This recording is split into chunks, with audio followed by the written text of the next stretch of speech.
Alright, so welcome everyone to my channel. I wanted to make a series on vehicle dynamics. Basically, this is a way for me to teach myself also and learn along the way.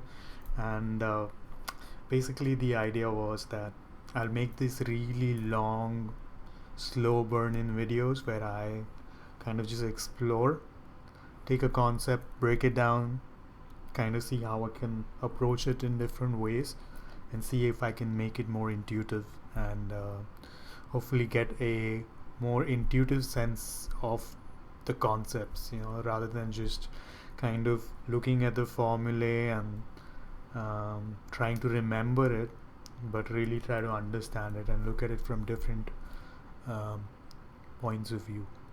So this one is just going to be like a pilot, just my initial video to test how it goes, just test the waters.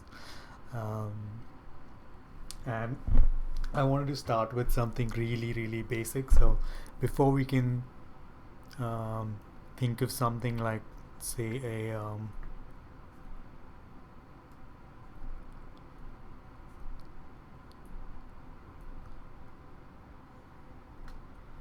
car going uphill, and like what are the equations that govern it, you know, like maybe you're already familiar with this, right? um, but basically, what is the acceleration, what's the mass, and like what are the other forces on it. This is what vehicle dynamics is all about, right? But before we can get into this, I was thinking that we would like to get a more intuitive understanding of the basics themselves. So uh, I wanted to start with the absolute basics. So we're just gonna talk about forces and how that causes acceleration in masses, and then we'll try and simulate it using MATLAB so we get a more intuitive idea, or like actually we can visualize what is happening. So yeah, so let's go ahead and try it out. So as you might be aware, one of Newton's laws basically says that the um,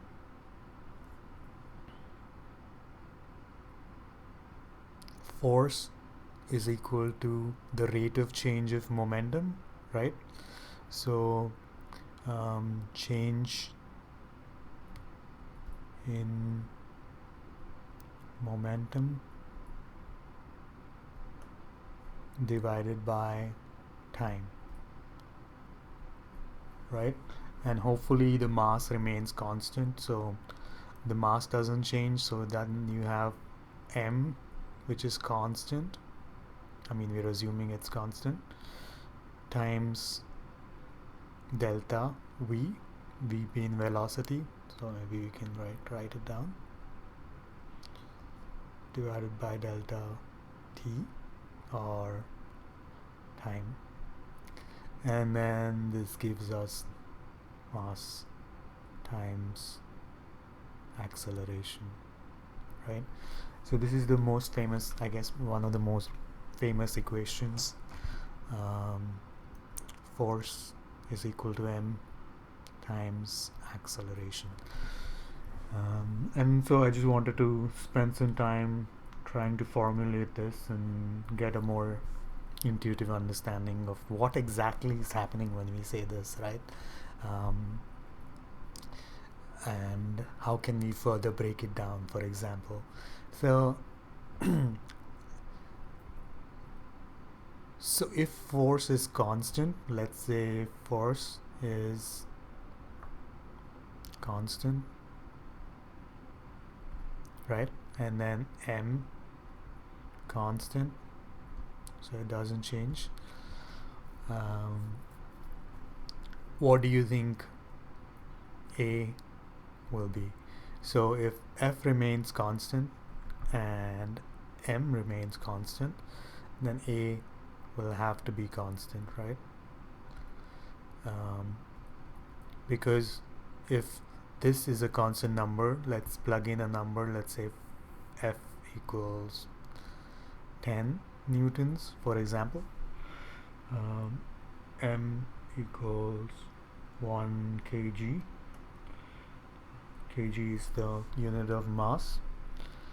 So then a has to be constant, and it'll be nothing but 10 meters per second square, right? So what does this what does this imply, or what does this mean to have a constant acceleration? Okay, I can't seem to be able to draw a straight line, but what does it mean to have constant acceleration? Constant acceleration basically means that your velocity changes by that amount per second. So when I say that my acceleration is constant at 10 meters per second, that means that every second that passes by, my not my velocity, but velocity of our body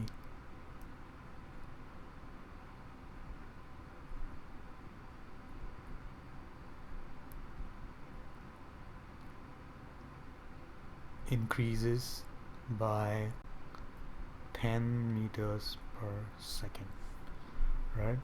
So if you want to visualize it, let's say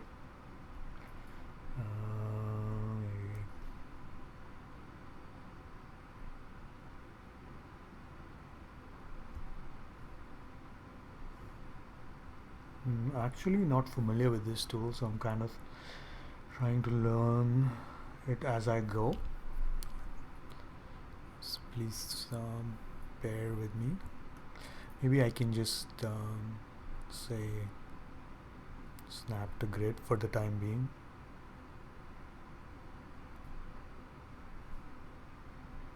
Okay, that doesn't seem to be working.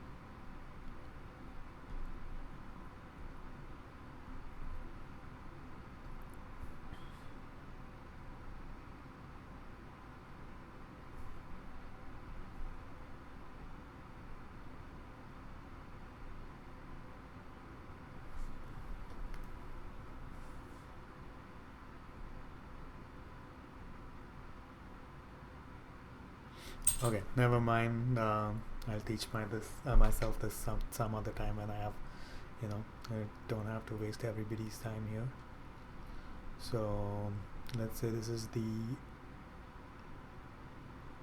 axis of velocity.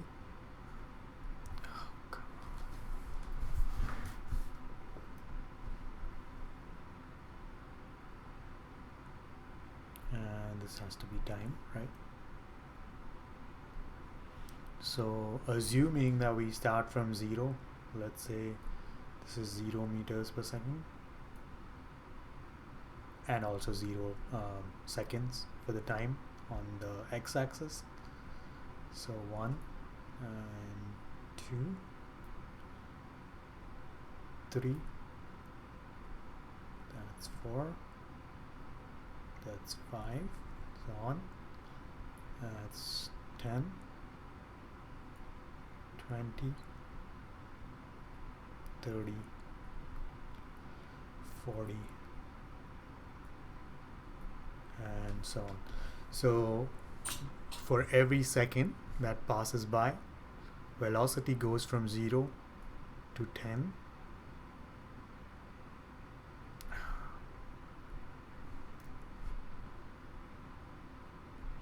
To 20 to 30 to 40, and so on. So basically you can draw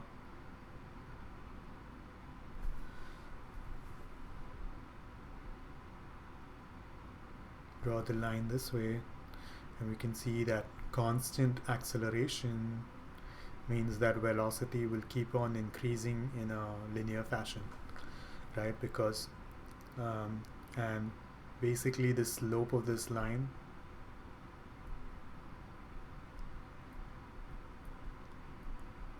so how do you define slope? Slope is just the rate of change of your dependent variable, right? So the rate of change of y with respect to x. So delta y upon delta x. So rate of change of velocity, which is exactly this term here, right? So rate of change of velocity will give us the acceleration. So this is nothing but acceleration, and it's linear, which means that it has a constant slope, which makes sense because we said our acceleration is 10 meters per second square, which is a constant. So constant acceleration always translates into a linear change in velocity. So velocity is always going up unless there's an opposite force that acts on it and tries to slow it down. So let's see if we can simulate this just for fun.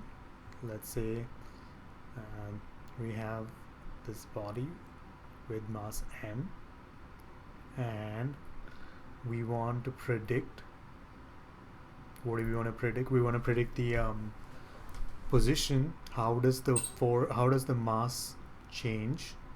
How does the mass move when you apply a force F on it? And let's just assume for simplicity that we're starting from a position 0. So the reference position,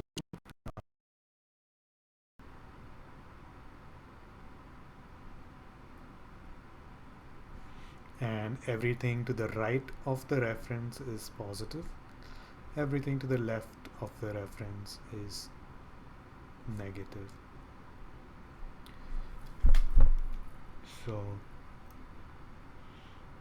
if you want to find the position or how the position evolves over time, because I mean that's what physics is used for, right? Like that's what any of these rules are used for. They are used for predicting the position or predicting the orientation of a body in space based on the forces that are acting on it. And that's pretty useful when you're, like, for example, in our case, trying to model the vehicle, so you know how the vehicle moves across time. If you apply X amount of throttle, if you apply so much braking force, if you're going up a slope, all of these will be broken down into individual forces. Then you'll add all of these forces together, and then we'll see what effect it has on the body. So your vehicle will have a particular mass, and then if you have the resultant force, then you can come up with the acceleration of the vehicle, and then we can predict how fast does the car move. If it starts from this position at t equals 0, where does it end up at when t equals 20 seconds? So I mean, this is just like a brief, I'm pretty sure all of you all already know this because this is basic physics, right? But it's always good to really think about these things and get a better understanding of them. So let's go ahead and try and simulate what we've done so far. I've got this really old version of MATLAB that I got for free from school when I was doing my master's.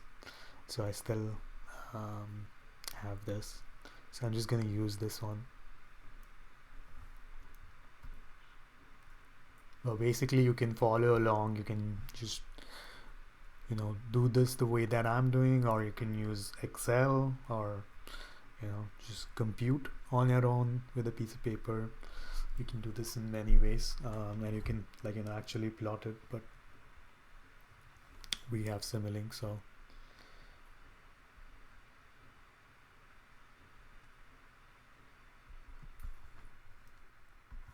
no, you absolutely don't have to do this in Simulink, but I'm just more familiar and I'm more comfortable with it. So let's see.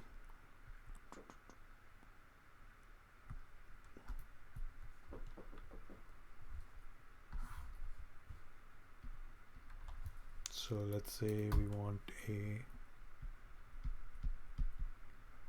constant block.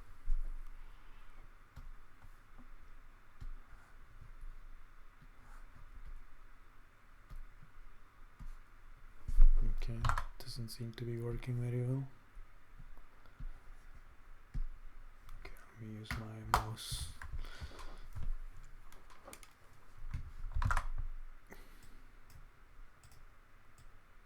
Okay, let's call this the mass of the body. So like we said, you can just call this M, and you can make notes here. So let's say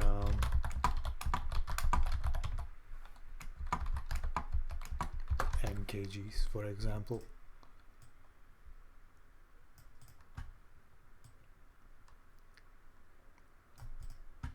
And then let us say that we're starting from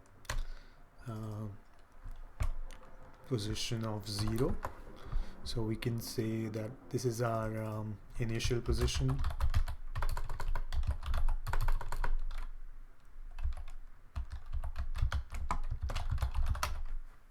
Right?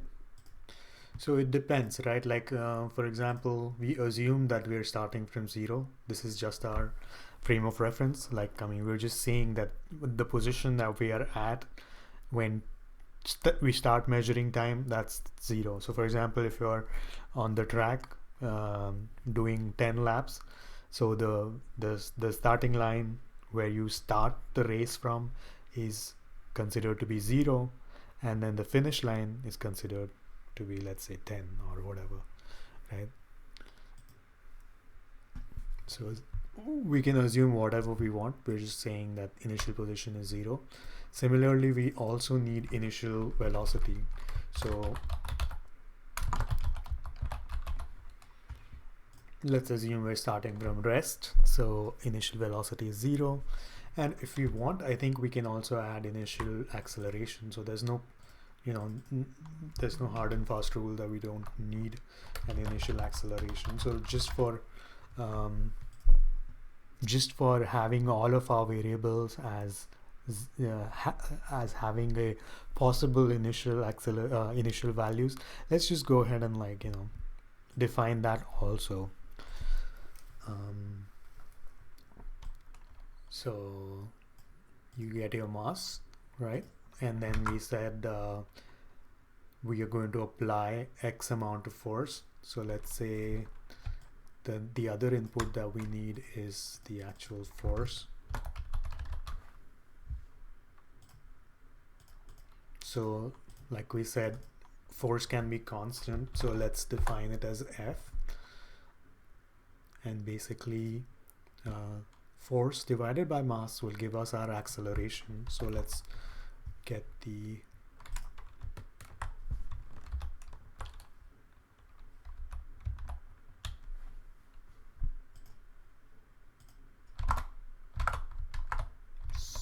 I'm used to a newer version of MATLAB, so things look a little different. Yeah, in the latest versions of MATLAB, you can just type it here, what block you're looking for, and then it shows up. This one doesn't seem to do that.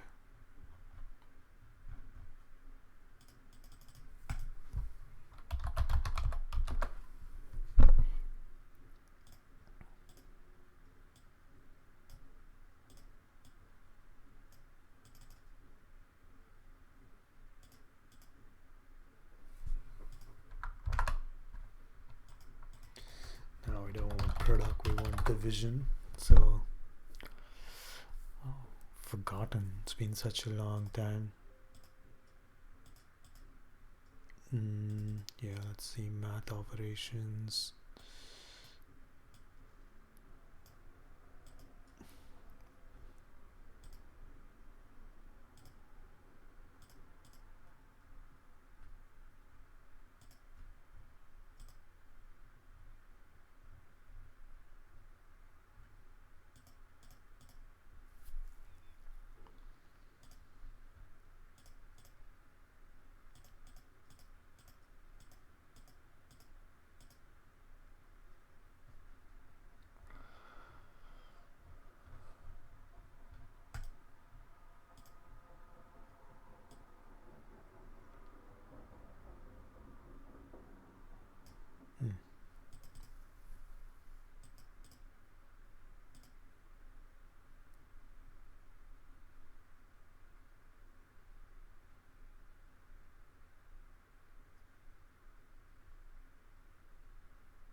So it says multiply or divide inputs, choose element wise or matrix, blah blah blah. So we want element wise. Okay.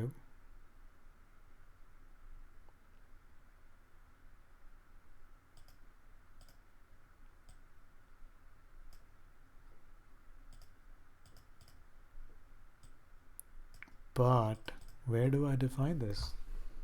Do I just say here? Oh, okay.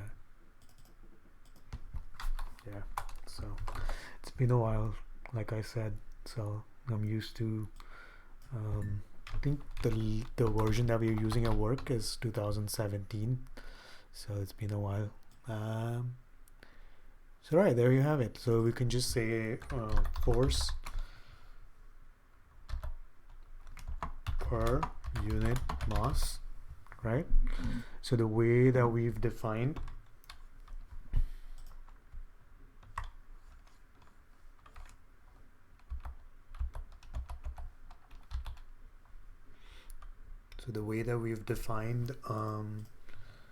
acceleration. So if you just look at the formula, so force is mass times acceleration, or you can also think of acceleration as force per unit mass. So basically the way that it's defined, the way the units are defined are such that one Newton basically is the amount of force that causes an acceleration of 1 meters per second square in a mass of 1 kg, right?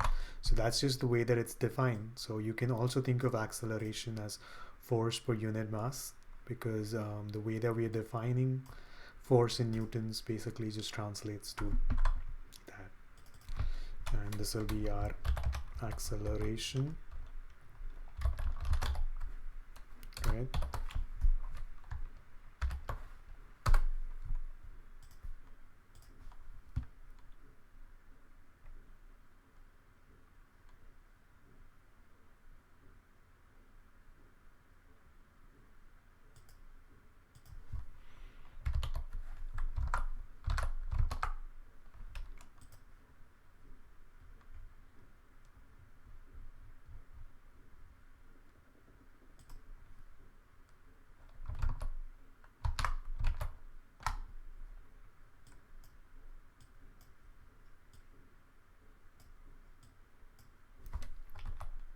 So let's say we add the initial. So let me just move the position to the bottom and acceleration to the top.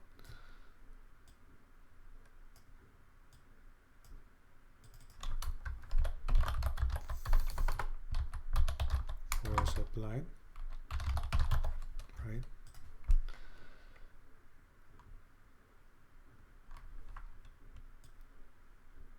So if you add initial acceleration, you'll get net acceleration.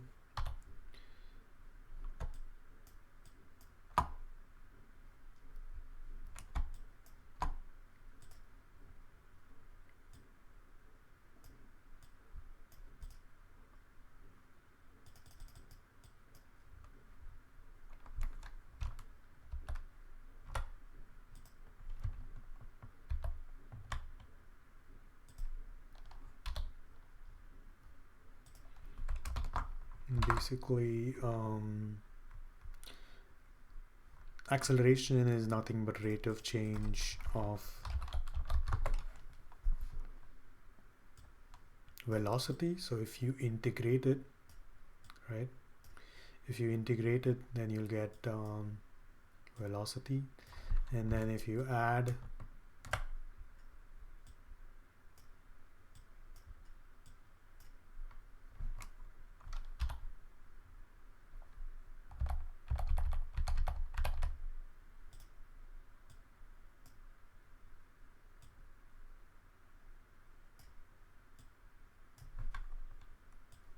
and then if we add the initial velocity, we'll get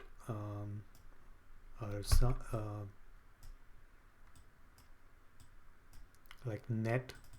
So let's call this net acceleration, right? And then if you integrate it,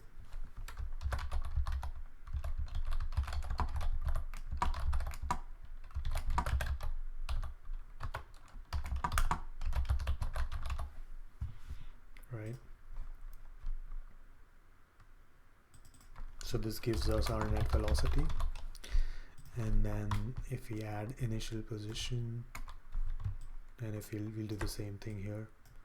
So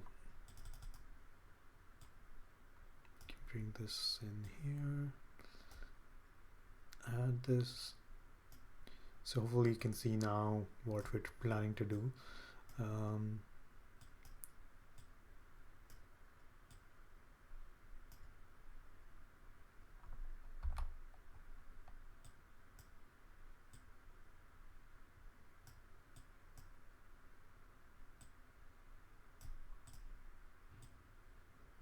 And this gives us our net position, right? And then we can visualize all of this using the scope. So let's say we want a scope like that, and then we'll connect here. We can say we want to not limit the history number of axes. We'll say 3. Well, I mean, we can say 4. Let's visualize the force applied also. So let's make this at the end. We'll just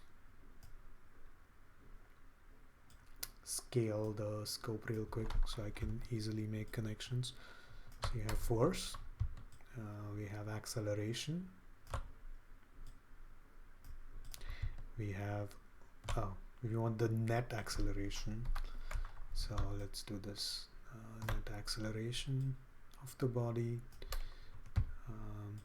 net velocity, and net position, right? And we can simulate. We'll say simulation parameters. So right now it will start from 0 seconds and go to 10 seconds. So basically if you go back here, I mean if you're starting the clock here, let's say we're starting the clock here. So I mean this is supposed to be my stopwatch. So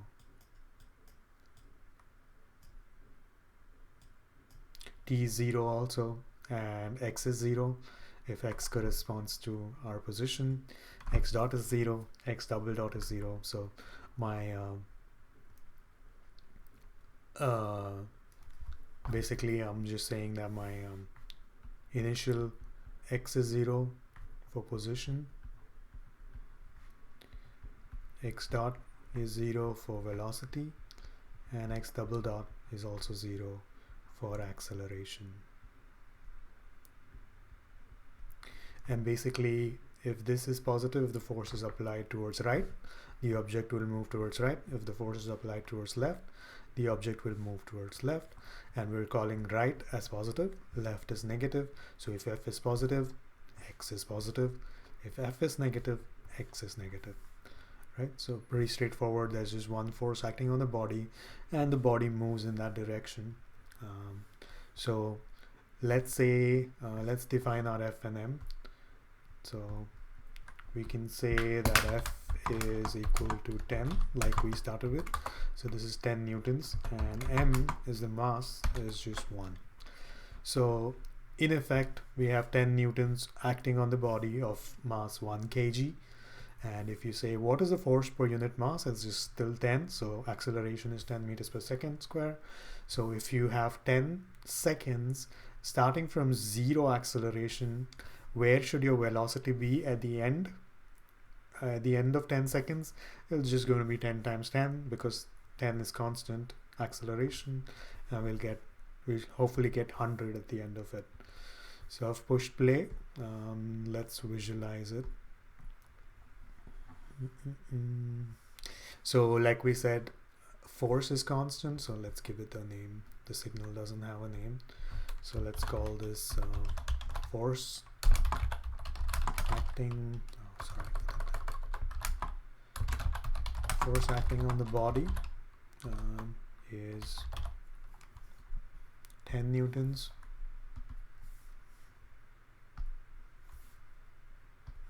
Let's run this again. So like we why is it not picking up the names? Okay, anyway, you know what this means, right? So this is the force acting on the body, 10 newtons. That corresponds to 10 meters per second square of acceleration on the body, which translates to constant acceleration means that your velocity changes in a linear fashion, so you end up at 100 like we predicted, and then your position keeps evolving. So if your velocity keeps increasing linearly, then because position is the derivative of that, so it will increase um, in by the factor of x squared. No, let me think about this. So, oops, wrong window. Let me say new. Okay.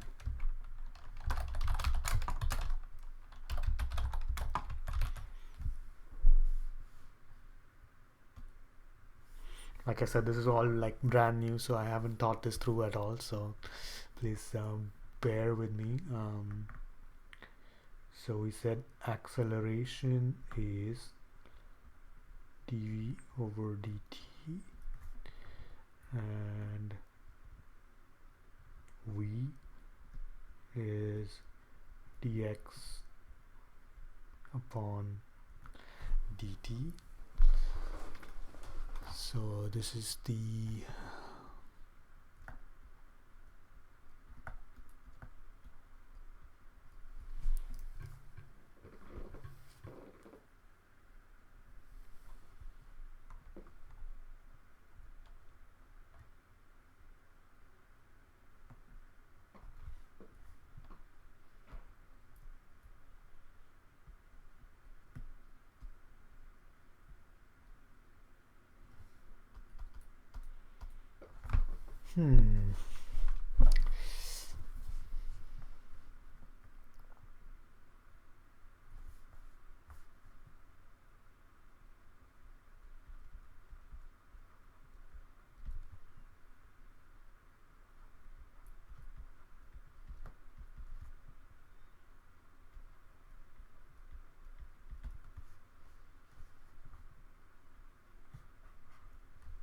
So basically what I'm saying is force equals mass times acceleration, and then if F is constant, M is constant, then dv over dt, which is just acceleration, is constant.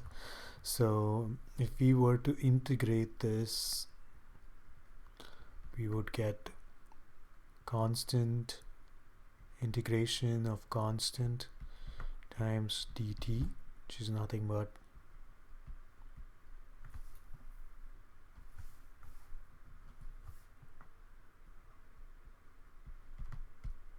constant times t, which is what we expect, right? This is what we are seeing. So this is nothing but acceleration or slope in the other picture that we saw. So let me just write it more clearly. So instead of saying constant,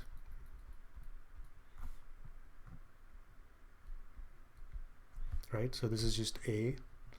So dv over dt equals a, and if a equals constant, v equals a is constant, so you can just factor it out, and integral of dt is nothing but t. And then if we say that dx over dt is v, so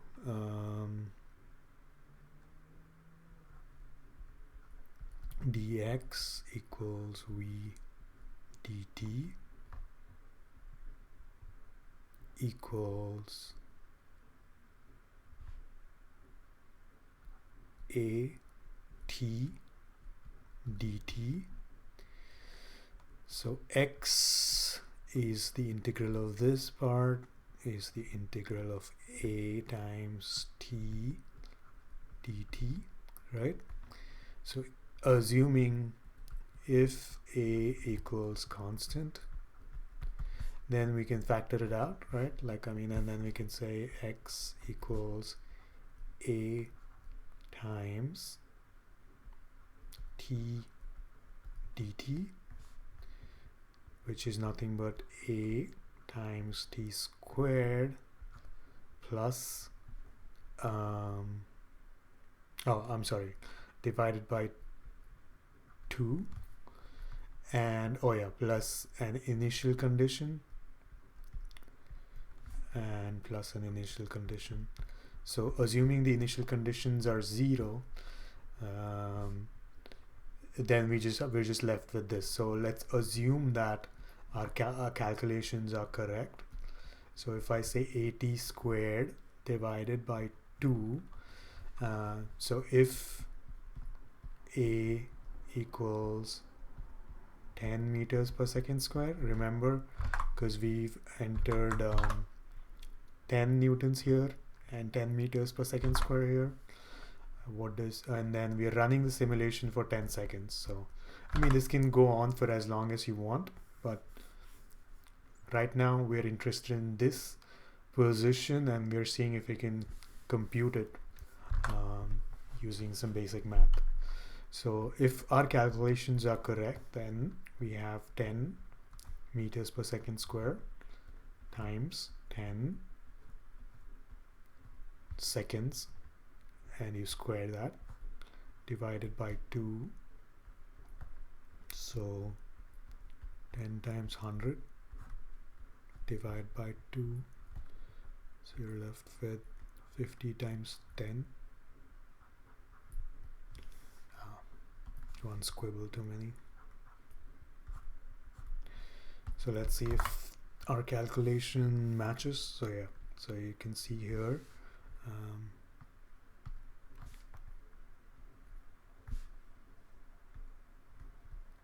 it's exactly 500, and then this will be parabolic, right? So you have constant. If you integrate a constant, you get a ramp, which is just a linear trend. If you integrate the ramp, you get a parabolic curve slanting upwards. And let's just see what else we can do. So let's assume we are starting from not 0 now, but let's say -50, just for fun. So if you're starting from -50, you can subtract 50 from here, right? Because it's just what you're assuming, right? Your starting position to be. So let's say I'm starting 50 paces behind the start line in our track example when you're running the race, for example. So if we want to see what happens, then we can simulate it. And we'll have to auto scale it and see. We started from -50 and we ended up at 450, which is what we expect. Now let's see, let's say there is an existing force acting on the body already. So let me clear this out.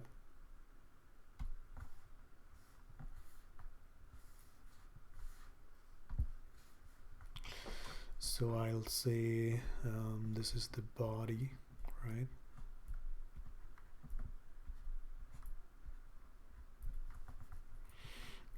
And let's say it has a previous acceleration. Let's say it has a previous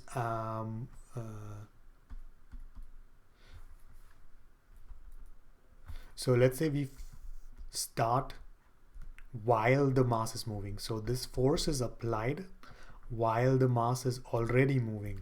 So let's say it has an initial velocity. So maybe how we can picture this, let's see if I can. Oh yeah, so imagine that your vehicle is moving, right? Like you're on the track and you're like reaching the finish line, but then you see there's another car approaching you. So you put on your like nitro thrusters or whatever, right? And then you get additional force on top of what you already have, right? Like you're fully maxed out, like your throttles on the floor, like you're fully stamped on it.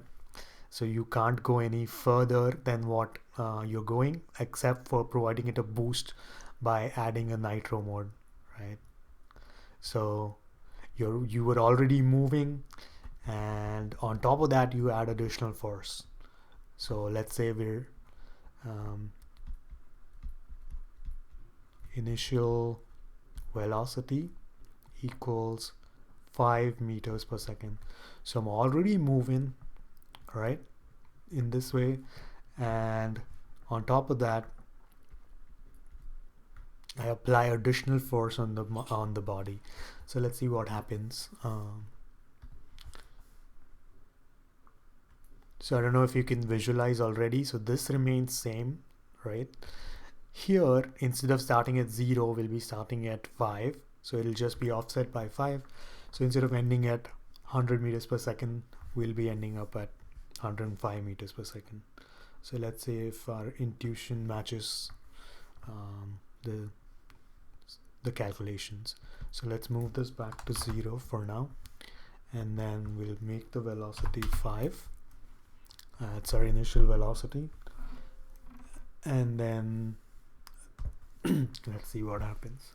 So like we expected, it's starting from 5 and it ends up at, let's see if I can zoom in.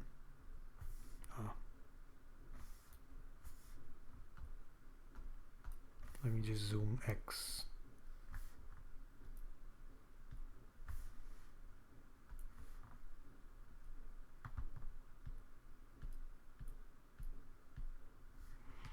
So 105 as you expected. So everything else remains the same. You start from 0 position and you end up at, you end up farther now, right? Like, because you have additional velocity. So if you remember our equation, if you want to go back to our equation, I'm sorry, wrong window. We said X equals V integral of V over time, right? Which is nothing but A times T times dt, right?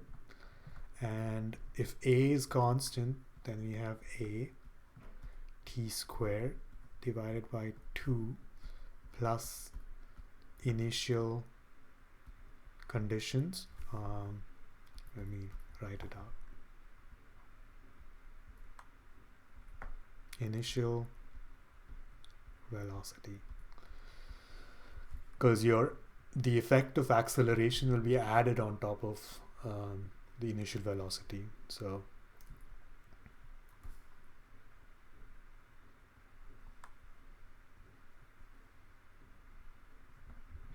no, I think I did something wrong now. This isn't initial velocity, this should be initial position. So initial velocity comes up here. So let me step back. Sorry about that. So the initial velocity is a factor here. So let's say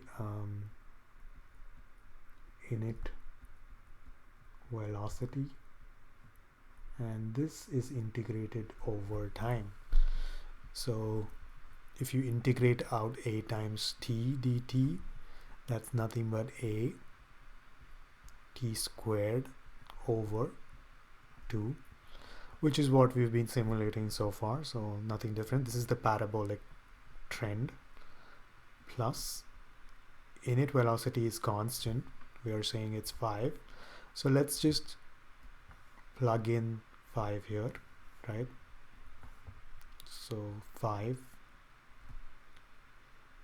and then 1 will be integrated to time t. So again, plugging in the numbers, let's say A is 10 in our case, T is also 10 in our example, so we can say 10 times 100 divided by 2 plus 5 times not T, because we know what T is. T is 10. So we end up with 500 plus 50, which is 550. So the initial condition, the initial velocity will directly will have an effect on the position by a factor of time. So basically you're just multiplying that, and the position will be affected by that amount. Hopefully this makes sense. So we should end up with 550 meters. So let's see.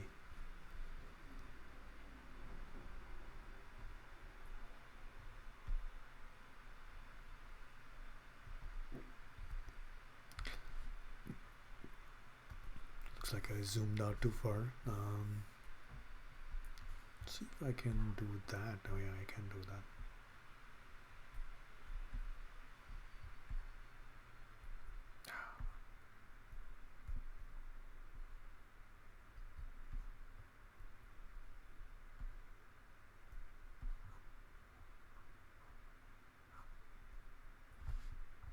So yeah, I can see it's 550 as expected.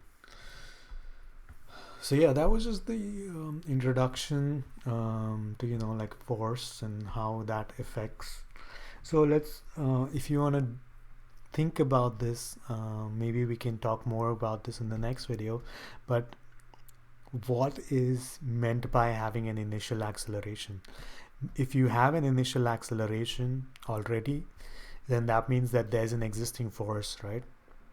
Because if the body, before you can apply this external force, if it already is accelerating, it cannot accelerate on its own unless there's an external force acting on it. So this could be assumed to be a pre-acting force on it, and then on top of that we add new force. So basically this is just like adding two forces, so they'll just be added together, which is what is happening here, as you can see. So you have one force per unit mass from the additional force, and